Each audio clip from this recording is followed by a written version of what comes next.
अहिल्यानगरमध्ये देखील आपण पाहतोय युती तुटलेली आहे। तर गिरीश रासकर आपल्यासोबत जोडले गेलेले आहे, त्या ठिकाणून त्यांच्याकडून आपण अधिक अपडेट घेऊया।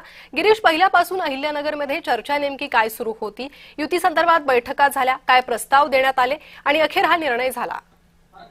नक्कीच प्रणिता, गेल्या काही दिवसांपासून महायुती जी आहे ती अहिल्यानगर महानगरपालिकेसाठी एकत्रित लढवेल अशी चर्चा सर्व नगर शहरामध्ये होती। परंतु गेल्या काही दिवसांपासून जे युतीची जे चर्चा सुरू झालेली होती, गेल्या 8 दिवसांपासून युतीची सातत्याने दररोज बैठका सुरू होत्या। परंतु या बैठकांमध्ये शिवसेना एकनाथ शिंदे गटाला ज्या जागा पाहिजे होत्या 24 जागांची खरं तर त्यांनी मागणी केलेली होती। विद्यमान नगरसेवक त्यांचे 24 आहेत, त्या 24 जागांसाठी एकनाथ शिंदेच्या शिवसेनेने मागणी केलेली होती। परंतु भाजपा असेल किंवा राष्ट्रवादी अजित पवार गट असेल यांच्याकडून 24 पैकी इतक्या जागा देऊ शकत नाही अशी सातत्याने गळ लावल्या जात होती। परंतु काही जागांवर जे आहे सहमती झालेली होती। परंतु शहरातील शिवसेनेचे एकनाथ शिंदे गटाचे जे वरिष्ठ पदाधिकारी असतील किंवा विद्यमान नगरसेवक आहेत यांच्या जागांवर तडजोड करण्याला शिवसेनेचा विरोध होता।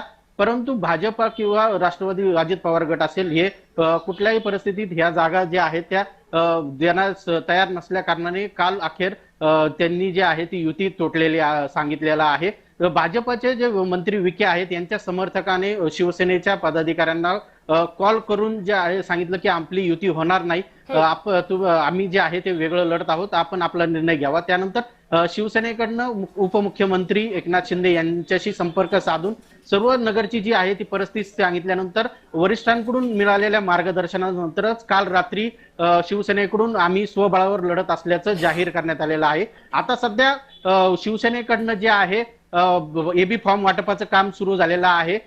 शिवसेना जे आहे आता तब्बल 50 जागांवर जे आहे निवडणूक लढवण्यास तयार आहे, उमेदवार देखील तयार आहेत। तर आता मिळालेल्या माहितीनुसार भाजप असेल किंवा राष्ट्रवादी अजित पवार गटाकडे ज्यांना तिकीट मिळालेलं नाहीये, ज्यांना एबी फॉर्म मिळालेला नाहीये त्यांना देखील आता शिंदेच्या शिवसेनेकडे संपर्क साधून आहेत। त्यांच्यातली काही वरिष्ठ नेत्यांना देखील जे आहे शिवसेनेकडून उमेदवारी मिळण्याची शक्यता निर्माण झालेली आहे। त्यामुळे अगदी फॉर्म भरण्याच्या आजच्या शेवटच्या दिवसात आणि काही तास उरलेले असताना काय राजकीय घडामोडी घडतात, काय गणित बदलतात ते पाहणं महत्त्वाचं आहे।